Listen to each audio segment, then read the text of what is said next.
never seen a company like PlayStation consistently strike out over and over when attempting to go ahead and still put out a game in a specific genre. Hold on, before we even get started, I know. Oh my God, what happened to your hair? Well, basically, I was left alone for 72 hours over the weekend, and I decided to go ahead and cut my own hair, and this is the outcome. I look like I'm a jarhead, basically, so we're going to have to wait a couple of days till this bad boy grows back and I get called bald again in the comments consistently.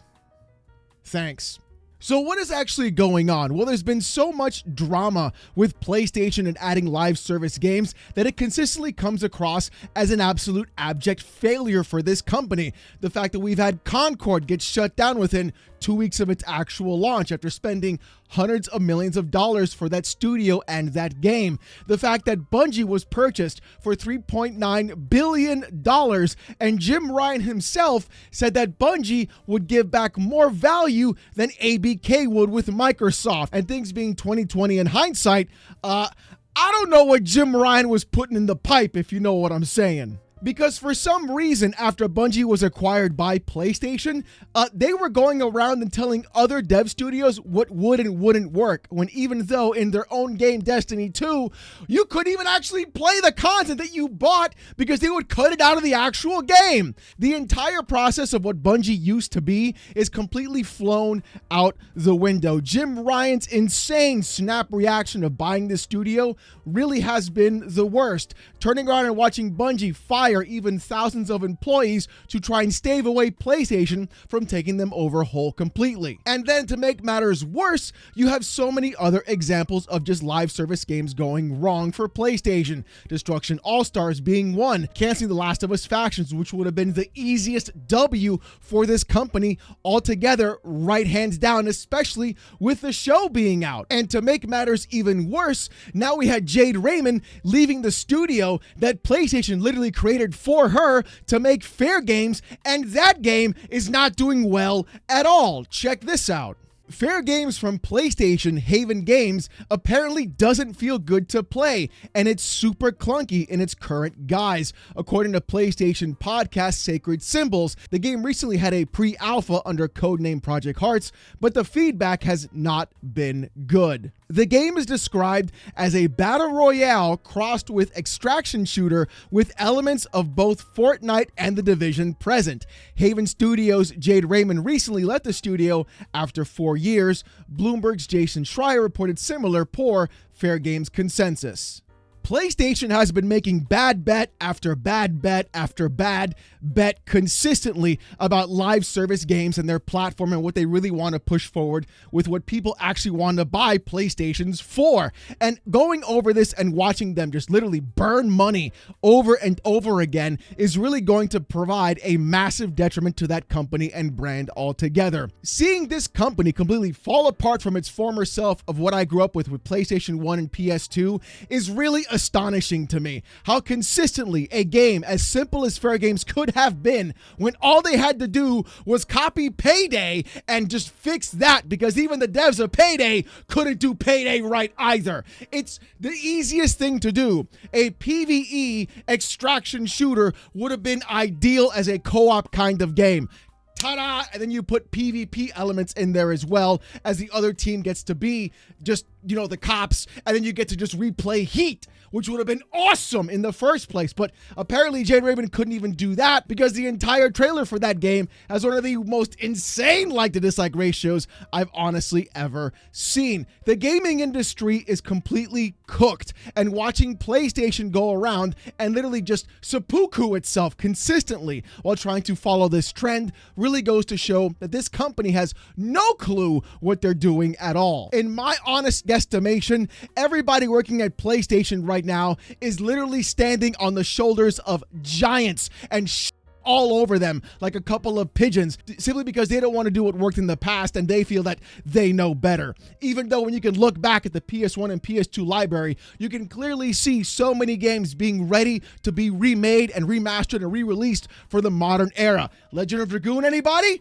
I don't know. Expedition 33 is doing pretty good. That'd be an easy slam dunk for them, but completely ignored altogether if you ask me. But simply watching PlayStation and Bungie completely fall apart internally has to be the most insane thing overall. Watching Bungie go ahead and have their entire art team literally follow Anti-Real on their Twitter account, then go ahead and say something so incredibly stupid, saying that, oh, it was just one employee who walked around and just decided to put Anti-Real's art in the texture sheet and nobody noticed it, even though all of us are following Anti-Real and all the work that they did is literally in the game. Now they have to delay the game to get all of Anti-Real's work out. It's crazy to me that all they had to do was literally sit there and just hire Anti-Real as part of the lead for the art, and there wouldn't have been a single problem. But they didn't want to spend the $60K, $70K to hire that person to go ahead and do the artwork. Instead, let's just steal it. And if you think it's a one-time thing, it's not. This is the fourth time artwork has been stolen by Bungie in their game. So again, why is Bungie going around telling other development studios how to make their live service game when they can't do it themselves? And if you want to see something even crazier, the fact that PlayStation had every other studio that they owned directly making live service games, where 12 of those live service games were all canned. So what are we doing here? Years of development gone down the drain. Literally nothing to play on that console. Yet fanboys are screeching, 77 million sold, baby. 77 million what? Paperweights? Because you're not playing any games on that goddamn thing, that's for sure. And if you are playing games, you're playing Xbox ones. Imagine spending $700 to play Xbox games at a higher resolution, just slightly above what you normally get, or a steadier frame rate. Boy, you sure showed Xbox. And the crazier part is this. Look at the simple live chat from that stream consistently once everybody found out that Bungie was stealing artwork. And this is the director of the art department at Bungie. Look at the face. Look at the pain in the guy's eyes as you see Twitch chat completely just roast the dude for hours. I mean, literally just giving the old salute. My boy, you're going to be saluting yourself to put the fries in the bag if you don't keep this up. So between Haven Studios losing Jade Raymond and the fact that Fair Games is not being tested well and nobody's enjoying it, the fact that 12 live service games were canceled by PlayStation, the fact that PlayStation has consistently said, even Hiroki Totoki himself said, they don't have enough of their own IP to continually make new product, which is really insane. And I've talked about before because I've shown the games that they have in their own IP, which they could easily bring back today, right now, and completely run roughshod over the gaming industry. The rumor going around after the entire debacle of Marathon stolen artwork is that PlayStation may in fact be canceling the marketing that has been paid for the game as Marathon's delay rumors now circulate. In a recent episode of Sacred Symbols podcast, Colin Moriarty explained this. I was told by someone familiar with marketing plans in a key overseas market that there are now no plans to do paid marketing for Marathon at all. I don't know if those plans were affected by what has recently happened or if that was always the plan or whatever, but it is considered a fairly unusual move for a game of this high profile. Look, I know Colin is a big PlayStation fan. I mean, everybody remembers his great PlayStation Vita article he wrote for IGN. But look, the actual amount of GOG 9000 this guy's doing for this game is truly wild to me. This game being high profile, the only thing high profile about it is the fact that Bungie is working on a different game instead of actually fixing Destiny. At the same time, if you look at the actual Steam player count for Marathon's closed alpha, it all-time peaked at 6,637 players. If that doesn't tell you how big of a flop this game is going to be, I don't know what will. The problem was this game had too many things going against it. Being an extraction shooter, number one, that people really just don't like to play consistently over time unless you are literally just Tarkov. And even Tarkov is screwing everything up directly. At the same token, you have people who are looking at Destiny going, are you going to fix this fucking game at all? Or what's going to happen there? Then you have Bungie firing all those employees. And then at the same time, when you play actual Marathon, it's not good. Everybody's playing Arc Raiders instead, or they enjoyed that a hell of a lot more. Now, with all that context being applied, let's see what the himbo is going to predict about what might in fact be happening. Here's the deal. Marathon is going to get delayed. I think Fair Games, that's also going to get canceled, and that studio is also going to get shut down by PlayStation. And here's what I think has to happen. Marathon will get delayed, then it'll get released and completely flop across everything altogether. Because the problem with Marathon isn't just the artwork, it's the core gameplay itself and the core loop itself. The thing is, people want to go ahead and have the ability to play a game with multiplayer options, but not have that game specifically be designed just for multiplayer on top of that at a $40 possible price tag. If you're going to make a multiplayer game only nowadays, you better make that bad boy free to play, and the monetization better be taking a couple of pages out from either things like Path of Exile and etc. to have people actually want to give you money rather than trying to scam people for money. I've seen that happen quite a few ways as well.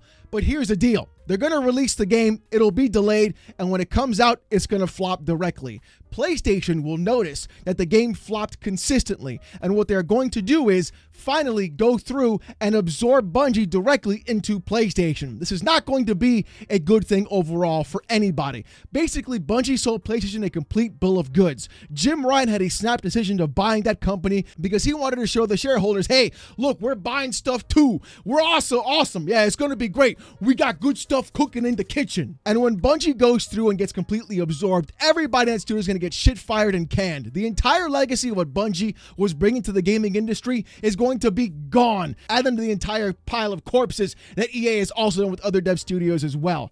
This is never going to end well positively for anybody. We're going to get a bad game. We're going to get a bad product. We're going to lose a studio that could have been doing something really great. And PlayStation will again be in the hole of even more money, and things are going to go the wrong way for them. Here's the deal though. Things are going to get even worse though, because if that actually does occur and they lose that studio and they lose that games, money has to be made somewhere else. And my prediction is wallets are going to get a lot tighter around PlayStation directly, and they're going to go ahead and not provide newer content or provide more ability of providing actual games to players and consumers that they know are not going to have a guaranteed bank of return. And even then, it's going to get even stricter in terms of actual budget being allowed. Personally, here's what I think they should do. Just rip off the Band-Aid and go day and date on PC. And even then, at the same time, make your own launcher as well if you might as well add it. Because look, if you're going to put everything on Steam, you might as well just get an extra 30% on top of that. But I can also see them directly charging $80 for video games sooner rather than later, in addition to actually raising the console prices. Now, I know the rumor going around via Billy is that they're going to have a sale for their consoles. That's not pro-consumer. That's them saying, oh, we're going to have a sale for this limited amount of time where you can go ahead and buy the product before you jack up the price all over again. So long, suckers.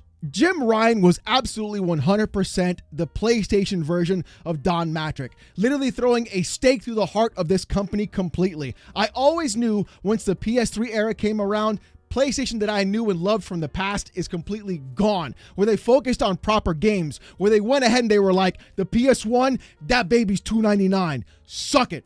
Instead, PlayStation moved to, well, if you want to get a PS3, you should get a second job. Then we moved to, oh, my cinematics, my third-person cover-based action-adventure game with stealth elements, and everybody playing the same fucking game over and over again with a different protagonist all the time. Look, I'm tired of dragging around a kid every time I play a video game. Just let me play the video game. But this is going to end in a massive disaster for Bungie and an even more disaster for PlayStation. The entire idea of the fact that they're putting so many bets behind live service AAA games instead of actually putting their money behind creating AA games at a better price strategy, at a better price altogether, when everybody's charging more money, but instead you have games like E33 and so many others being like, here's $50, bro. Here's a game that's actually good, bro. Go ahead, just you buy the game, you own the game. Surprise, it's on the disc. Who would have known? The entire AAA space of gaming is completely falling apart, and anyone trying to defend it is really just going around and showing how much of a pay pig they actually are for this company, corporation, and even industry altogether. I've always said it, and I will say it continuously. These companies do not care about you. They only care about how much money they can pull out of your pocket. And watching PlayStation make so many bets of trying to find a game that could go ahead and pull more money out of your pocket goes to show that they have no ideas. They don't know how to run that company. They don't know what's going on with the helm. And regardless of how many consoles they sell, it doesn't matter because there's no games to play.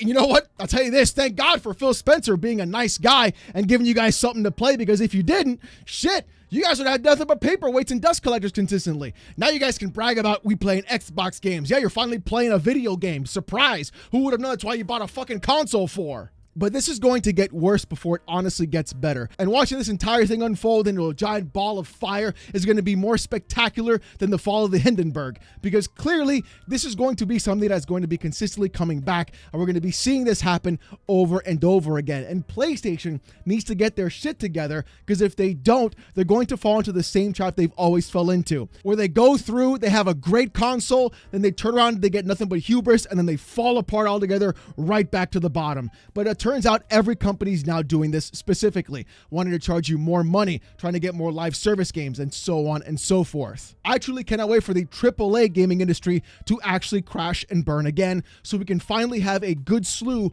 of AA games and better priced games and bring things back in line over this insane, inflated, egotistical insanity that we've been dealing with the last few generations. But you know what? Let me know what you guys think about this in the comments section down below. Are you going to see Bungie fall apart even further? Are you even excited for Marathon at all? And I definitely want to hear what you guys have to say. But if you want to see more of this kind of content, more PC port reviews, gaming news, Steam Deck videos, fanboy content, my hot takes in the gaming industry, and live streams every Saturday night, 8:45 p.m. Eastern, subscribe to the channel. We're on our way to 84,000 subs. And I just want to say thank you guys so very much. If you want Discord access or most during live streams, become a YouTube member. It's as low as $1. If you don't want to spend $1, don't sweat it. Saturday nights, 8:45 p.m. Eastern, I live stream right here every single Saturday. You're going to love it. I guarantee it. With all that being said, though, thank you guys so much for watching. Hope you have a great one, and I'll see you gooners next time. Peace!